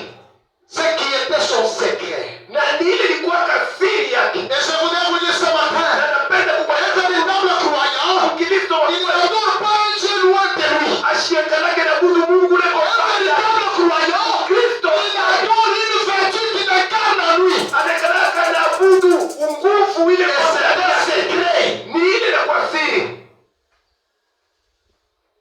Soyez discret. Muwe na kuchunga siri. Soyez discret. Muwe bali kuwa na chunga siri. Je sais le tiré de Samson. Mungu alitoka ndani ya Samsoni. Et aujourd'hui, Na leo l'église est tombée. kanisa na nguvu. Vraiment prêché. Une église séduite par le monde. Kanisa yeye kupevushwa kudunia. L'église qui était appelée à vaincre le péché. Kanisa ile iliitwa L'église qui était appelée à manipuler les feux sacrés. kanisa ile iliitwa kutumikisha moto. Mais regardez aujourd'hui. Lakini angalia leo. L'église a voulu se comporter comme le monde. Kanisa lipenda kutembea S'habiller comme le monde. na kufuata Et salamu. regardez la condition de l'église aujourd'hui. Sasa angalia hali ya kanisa leo. Elle ne peut plus donner la vie. Haiwezi tena kutoa uzima. Il n'y a que des séminaires. Kunakuwa tu Séminaires. mafundisho. Trop de lettres de théologie. Kunakuwa na maandiko mingi ya Mais ce kindi. que le monde attend aujourd'hui. Lakini kile dunia iko na La Bible n'a pas dit. Biblia Mais kusema le monde attend la théologie. nasema dunia La inachunga. Bible n'a pas dit. Biblia Le ikusema monde ya kwamba dunia attend votre étude. inachunga majifunzo ya votre diplome, inachunga karatasi yako ya masomo, Votre beauté. uzuri yako, Votre richesse. utajiri yako. Jamais. Kamwe La Bible dit Biblia inasema que le monde soupire. ya kwamba dunia inaomboleza, Le monde gémit. dunia ina Attendant la manifestation des fils et des filles de Dieu. Biblia Béni soit le nom du Seigneur. inachunga Oh my God. watoto wa Mungu, Des fils et des filles de Dieu. mabinti na watoto. Qui est fils de Dieu? Nani anakuwa mtoto C'est wa un Mungu? croyant Kristo. qui est adopté. Lakini mwali kumbangwa, Il peut parler comme le créateur. anaweza kusema sabumba. Alléluia. Haleluya. Pas un simple membre de l'église. Haina tu kiungo cha bure cha Nous kanisa. sommes appelés aujourd'hui Tuliitwa à leo entrer dans cette dimension. kuingia bila Nous tua. avons maintenant l'autorité de la connaissance. Muna tunakuwa na madaraka ya Béni kufahamu. soit le nom du Seigneur. Abarikiwe jina la Bwana. Fils et fille de Dieu. Binti na watoto wanaume wa Mungu. Il n'a pas été dit. Le Haikusemewa monde gémit attend la manifestation d'un tabernacle. ya kwamba dunia iko naomboleza inachunga kuona maskani fulani. Non. Ah, Le monde gémit dunia inaomboleza attendant la manifestation na iko naongolea konekanika des fils kwa batoto et wanaume des filles de Dieu. na mabinti ba Mungu. Ceux qui peuvent regarder le ciel Bale wanaweza kuangalia mbingu et dire, kusema il a été dit ilisemewa que ce que vous lirez sur la terre kwamba kile mtafunga katika dunia sera lié dans le ciel. kitafungwa kumbingu Et ce que vous lierez sur la terre, na kile mtafunga katika dunia. est-ce que je peux parler aux croyants? Naweza kusema mbele ya Soyez watu. bien attentifs, mon frère. Muwe ange wa ndugu. La Bible dit Biblia inasema que ya kwamba ce que vous lierez kile mtafunga sur la terre katika dunia sera lié dans le ciel. na kile kitafungwa katika mbingu, Et ce que vous délierez na kile mtafungua sur la terre katika dunia, sera délié au ciel. kile kitafungwa Qui dit là? mbingu. Nani unalisema? Qui dit là? Nani Le alisema? grand maître. Bwana Qui dit mkubwa. là? Nani anasema? Le roi des rois. Mfalme wa Qui dit wafalme. là? Nani Le anasema? Seigneur hivyo? des seigneurs. Bwana wa mabwana. Amen. Débranchez le son. Toshe sauti. Est-ce que je peux entendre un amen? Naweza kusikia Est-ce que amen. je peux entendre un amen? Naweza kusikia amen. Qui dit là? Ni nani ule kona Il a sema? dit Alisema ce que vous lierez sur la terre. kile mtafunga katika dunia, Ce que vous délierez sur la terre. kile mtafungua katika dunia. Écoutez, Sikia, je vais bousculer la foi de quelqu'un. napenda kutikisa Cela veut dire quoi? ni kusema nini? Que votre parole Ya kwamba sauti sera yako obéie par tout le gouvernement du ciel. itakubaliwa na matengenezo yote Ce ya que vous mbingu. allez parler sur la terre, Maana kile utasema katika le ciel dunia, dira Amen. mbingu itasema amen. N'attendez pas simplement que le ciel décide. Usichunge tu mbingu ipate kuchukua mpango.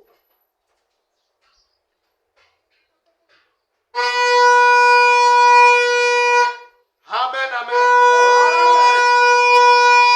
Frère Branham dit, Ndugu Branham anasema dans Dieu dévoilé, katika Mungu mwenye au paragraphe 98, kumsana makumi le saint prophète William Branham dit, mtakatifu nabii l'onction asema mpako est une personne. inakuwa kama mtu.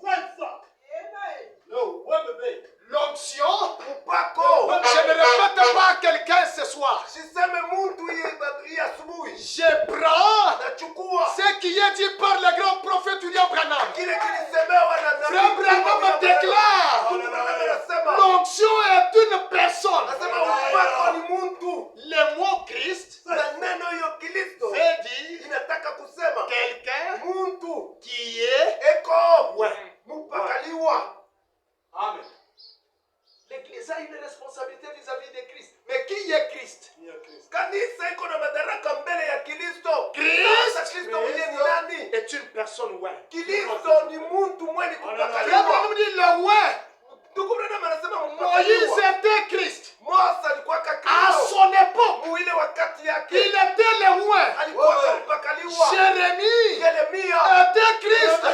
À son époque, mwile wakati yake avec une portion à la parole pour ce jour-là. na yeye na kipande ya sauti juu ya ile wakati. Mais quand Jésus est venu, Lakini wakati Yesu il est alikuja venu comme le ouais rédempteur. alikuwa kama mpakaliwa mkombozi. Et là, Na kule c'était à la fois ilikuwa kama mara moja Moïse Musa et tout ce qui était dans Moïse. na vitu vyote vilikuwa ndani ya Musa. Alléluia. Donc Moïse Manake Musa était engouffré en Jésus. alikuwa kamweni kupepetwa ndani ya Yesu. Jérémie Yeremia engouffré en mweni Jésus. kupepetwa mu Yesu. Lui qui était le roi ouais. Yeye ule alikuwa kama Le Seigneur des Seigneurs. Bwana wa mabwana, Le Dieu prophète. Mungu nabii, Le prophète des prophètes. nabii wa manabii. Maintenant, frère Branham dit, Na sasa ndugu Branham anasema Moïse Musa et tout ce qui était en lui na vyote vile vilikuwa était ndani en yake Jésus. vilikuwa kama Yesu, Et toute la parole, na sauti yote toute la divinité, umungu wote corporellement,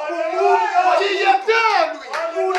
C'est pour cette raison juu ya que ile le voile du temple s'est déchiré complètement. pazia ya hekalu ilipasukaka yote. Quand les gens adoraient, Wakati batoroka na budu ils croyaient alikuwa kana mimi que leur Dieu ya kwamba Mungu wao était derrière le temple, alikuwa kama était derrière le voile. alikuwa ngambo ya Il pazia, était la lumière alikuwa kama que mwanga personne ne pouvait kile voir. mtu alikuwa kanaona. Quand Jésus est venu, Lakini wakati Yesu alikuja la lumière mwanga s'est fait déchirer. ilijifanya Mais Mungu. regardez ce que les gens ont fait. Sasa angalia kile watu walifanya, Ils ont rejeté Jésus, walimkataa Yesu prétendant croire Dieu. mkuwazia kwamba wanaamini Mungu. Et quand Jésus était à la Na croix, wakati Yesu alikuwa le kumsalaba, voile s'est déchiré pazia ilipasuka pour dire quoi? juu ya kusema Celui nini? que vous adorez Ya là, kwamba ule Mungu nabudu il est un homme. ni muntu.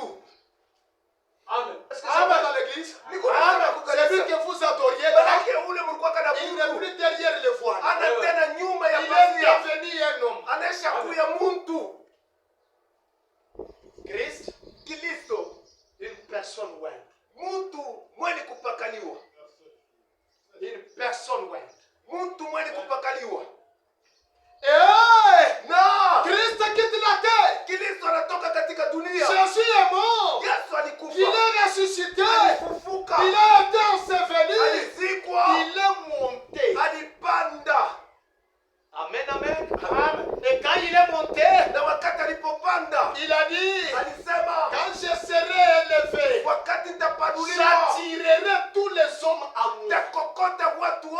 kwangu. Kristo étant monté, Kristo mwenye il a kupanda fait des dons aux hommes. alifanya mazawadi kwa watu. Christ devait redescendre. Kristo alipashaka Le kushuka. même Ule moja qui était venu, il alikuyaka devait redescendre. alipashaka tena Béni soit le kushuka. nom du Seigneur. Barikiwe jina la Il Bwana. est descendu aujourd'hui Alishuka sous leo la forme de la colonne de feu. katika hali ya Et il nguzo la s'est moto. personnifié Na alijifanya dans la Mungu personne ndani ya Mungu de William Branham. William Branham.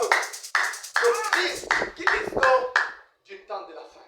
wakati wa mwisho Pour donner la vie. sababu ya kuleta uzima.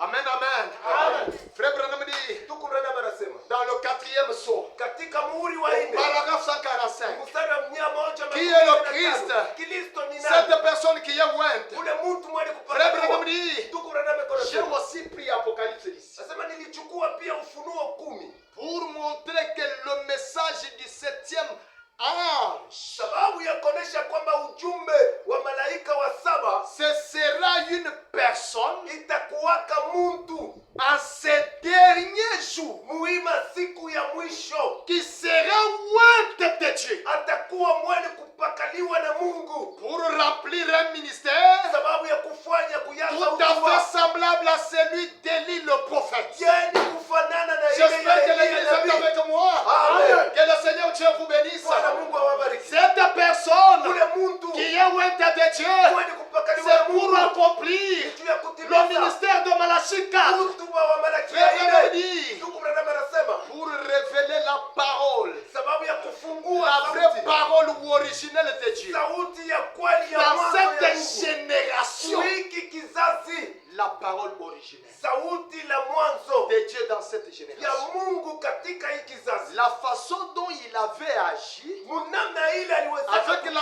Jézabel naturelle, na huyu Jezabeli wa kweli. c'est de cette même façon Namna ile moja que cet homme de Malachi 4 ile huyu mtu wa Malaki agira avec la Jézabel spirituelle. atatenda na Jezabeli wa kiroho. Et vous savez, la Jézabel Na naturelle, unamjua Jezabeli elle wa s'était kiroho maquillée, elle alijipotoa, s'était fardée. aliweza kujipenda. La Jézabel Na spirituelle, Jezabeli wa elle kiroho va appliquer autre chose na yeye atatimiza qui kitu n'est kingine. pas la parole. Kila kina sauti, Mais Malachi 4 viendra lakini Malaki ya ina pour atakuja ramener l'église sur les rails de la parole. sababu ya kurudisha kanisa katika njanja ya Amen, sauti. amen. Amen. J'ai dû prendre le chapitre 7 Niliweza kupima kuchukua sura la du 7 chapitre 10, ya nukta la 6 le verset 7 du chapitre 10, sura la 7 pour mstari wa 10. démontrer que c'est juste. Sababu ya kumnyonyesha kwamba hiki ni Ainsi kweli. que Malachi Na hivi et Malakia Amos na Amosi et d'autres passages na maandiko zingine pour soutenir cela. sababu ya kusaidia hiki tunasema. Élie était un prophète Eliya alikuwa qui kanabii a prophétisé, aliyewezaka qui kutabiri a condamné Jézabel kemeaka dans Jezabeli cette génération-là. katika kile Et kizazi, Élie n'a jamais connu la mort. na Eliya kuwezaka kufa. Amen. Amen. Est-ce que les sœurs sont avec moi? Wadada mko nanifuata? L'Église a une responsabilité sacrée Kanisa ina madaraka takatifu vis-à-vis de Christ. mbele ya Kristo. Amen. Amen. Vis-à-vis de Christ. Mbele ya Kristo. Christ, Kristo il est une personne ointe. anakuwa mtu mwenye kupakaliwa, La parole personnifiée. sauti yenye kujifanya mtu, Source de vie. chemchemi ya uzima, Source de grâce. chemchemi ya neema. Et l'Église doit être attachée à Christ. Na kanisa inapasha kunamata Kristo. Frère Branham dit, Ndugu Branham anasema, et nous savons que na tunajua ya kwamba dans les derniers jours, mumasiku ya mwisho son esprit roho yake doit oindre un homme itapaka mtu moja selon la promesse de Dieu. kufuatana na ahadi Il a ya été Mungu. promis qu'au dernier âge, Sababu inakwaka ya kwamba il kukizazi ya mwisho ferait à la Jézabel spirituelle atakuwa mbele ya kiroho la même chose que ce qu'il avait fait à la Jézabel naturelle. bintu ya moja bila alifanyaka kwa Jezabeli wa kimungu. Amen. Amen. Quand Dieu a suscité Moïse comme le Christ, Wakati Mungu aliwezaka kulamusha une Mose personne kama Kristo, ouette de Dieu. mtu mwenye kupakaliwa na Mungu. Et regardez, Na mwangalie, il y avait des gens qui se sont attachés à Moïse. kulikuwaka bantu bali waliwezaka kufuata Musa. 2 millions de personnes Na balikuwa 2,000 ya watu sont sortis de l'Égypte. balitokaka katika Misri.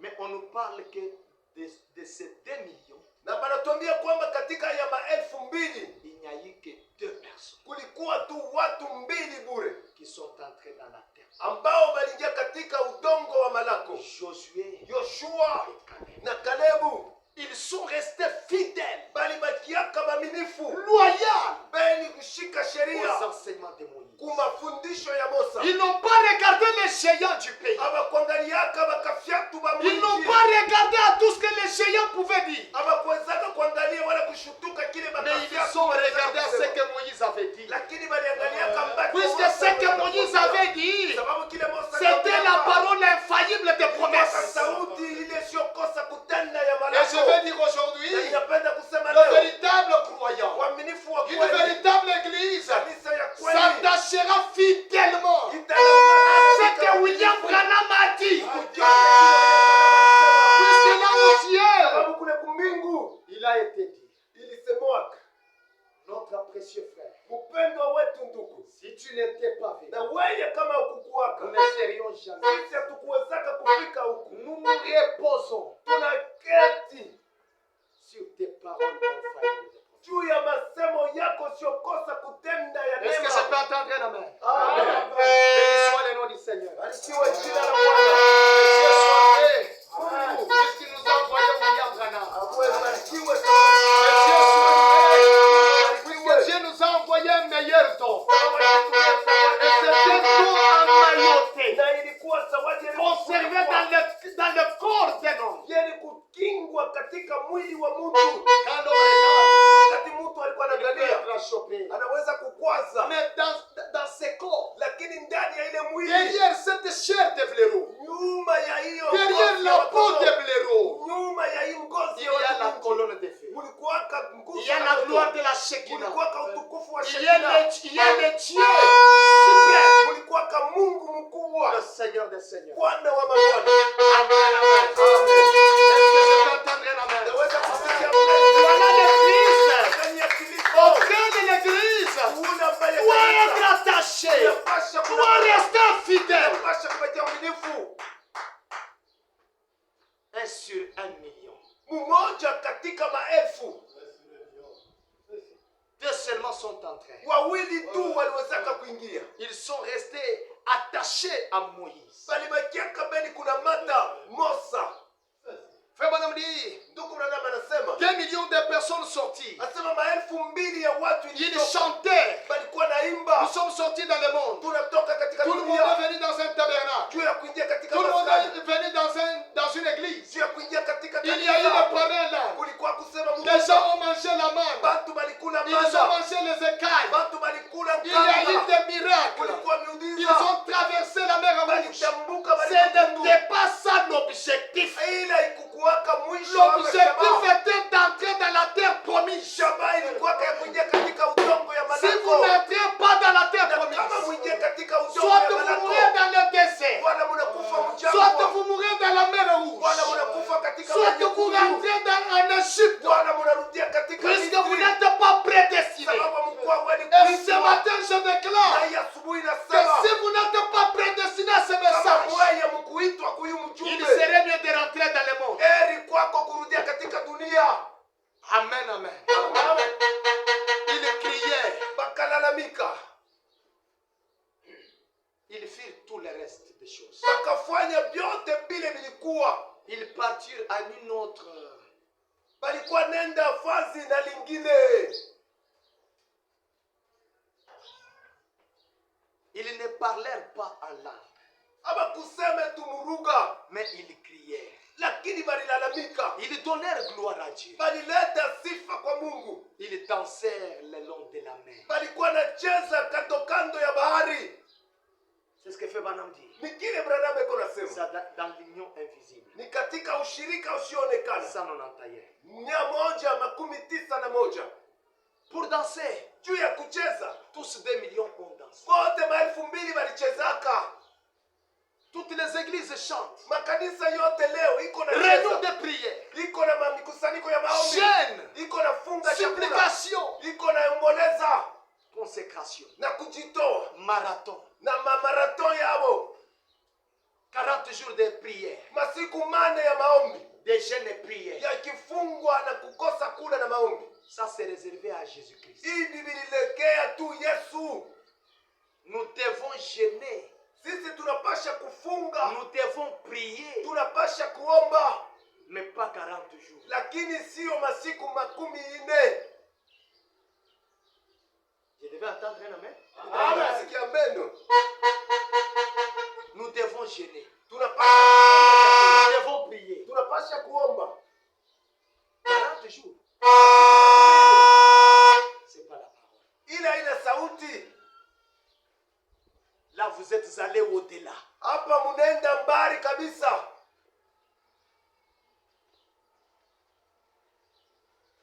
Ça se prend à l'église. Inashukisha kanisa. Ils ont dansé. Balicheza, Ils ont traversé la mer Rouge. balitambuka bali nyekundu. Myriam a pris le tambourin. Miriam alibeba ngoma, Elle a chanté. aliimba. Béni sois-tu, tendre maître, Abarikiwe toi. Au volontaire, sois-tu notre roi. C'était bien. ilikuwa mzuri. Hosanna, ils ont crié. Osana balilalamika, Mais ce n'était pas ça l'objectif. lakini hata vile haikukuwaka hiki njo shabaha. L'objectif, Na shabaha c'est d'entrer dans la terre promise. ilikuwa ya kuingia katika udongo wa Malako. Là, on n'aura pas besoin de la main. Na mule tukua lazima ya mana, Là, nous aurons besoin du bleu. mule tutakuwa lazima la ngano, Puisque nous ne sommes plus des bébés sababu hatuna tena pour parler wachanga en langue. juu ya kusema katika Mais nous lugha. sommes des hommes faits. Lakini tunakuwa watu wenye kukamana, Nous sommes des hommes tunakuwa watu à la kamili. stature des hommes parfaits. Picha na Mungu. Nous sommes adoptés Tunapangwa pour parler comme Christ. sababu ya kusema kama Kristo.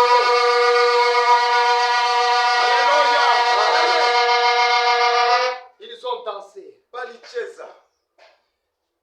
Frère Wanambi, Na ndugu Branham anasema il y en a eu sur 1 million dans la naissance naturelle. kulikuwa mmoja katikati ya milioni katikati ya milioni katika kizazi ya kimutu hiki. Il y en a eu que 2. Kulikuwa tu wawili tu, Caleb et Josué. Kalebu na Yoshua. Frère Wanambi, Ndugu Branham anasema au point 139, kunukta 139 l'union invisible. ushirika Le usioonekana. seul Saint-Esprit, Asema Roho Mtakatifu peke il est le prophète du jour. anakuwa nabii wa siku hiyo. Laissez-le entrer dans votre cœur Mwache yeye ingie katika roho yenu et comparez cela avec la parole de Dieu. na mfananishe sasa ile na sauti ya Mungu. Alors, Na hapa les doutes au sujet du message seront tout dissipés.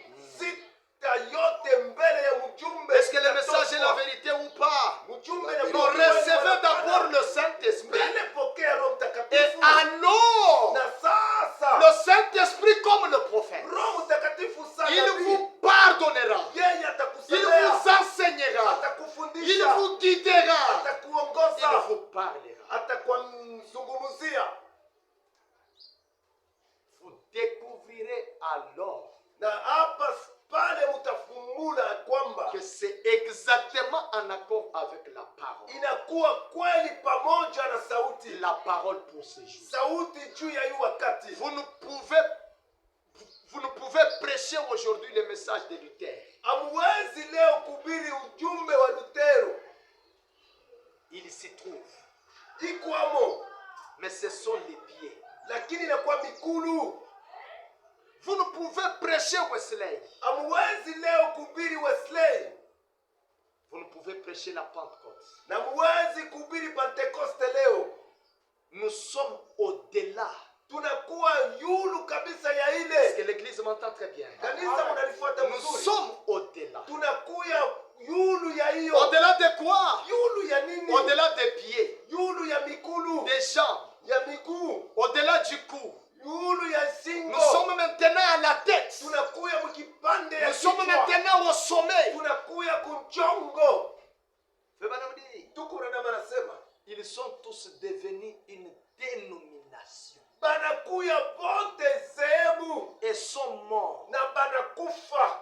Ils sont la tige. Banakuwa muti. La tige poussa avec la feuille Muti iliota na majani. au premier stade de l'église. Mwatua la kwanza la kanisa. Cela ne ressemble pas au grain primitif. Na ile ifatane na mbego ya mwanzo. Le grain qui pénétra le sol. Mbego ile iliingia kama bulongo. Christ Kristo qui a été mis en terre, ule aliwekaka katika qui udongo. est ressuscité. Anafufuka. Amen, amen. Amen. Il a parcouru les âges de l'église Alitembea katika urefu wa makanisa. en tant que l'esprit. Sa vile Mais roho. arrivé à la fin, Lakini kufika kumwisho. il doit se faire personnifier. Le même grain de blé Ile mbeko qui moja. était tombé en terre, c'est le même qui doit revenir. Ni ile mbeko moja inapasha kurudia. Pas une émotion, Ile haina kutetemeka. pas un esprit, Ile haina roho. Christ lui-même, Lakini Kristo personnifié. wewe ni kujifanya La parole sauti. d'une personne ointe de Dieu. Mtu mwenye kupakaliwa na La Mungu. totalité de la parole. Utele wote C'est wa à sauti. cela que l'église doit avoir un Ni attachement, kuile kanisa inapasha kunamata. une véritable fidélité.